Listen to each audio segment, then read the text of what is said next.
Pour les fans thaïlandais d'arts martiaux mixtes, l'attente va prendre fin. Le 27 mai, Bangkok accueille pour la première fois une nuit de combat de MMA dans une salle de 10 000 personnes.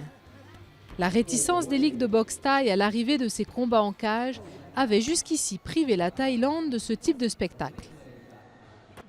Ils ne sont pas familiers avec le côté sérieux de la chose, mais ça commence à arriver. Oh, c'est dans une cage. Voilà ce que pensent les gens. Si nous avions essayé il y a 4 ans, ça n'aurait pas fonctionné en Thaïlande. C'est tout simplement trop tôt.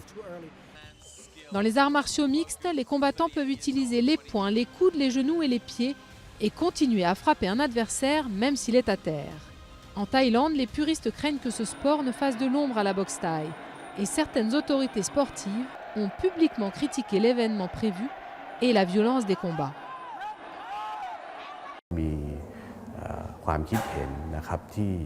Nous souhaitons que les règles de compétition et de combat des arts martiaux mixtes soient alignées sur celles de la boxe thaïlandaise. Mais le ministère des Sports a autorisé l'événement. Pour son promoteur, lui-même ancien combattant de boxe thaï, les disciplines peuvent être complémentaires.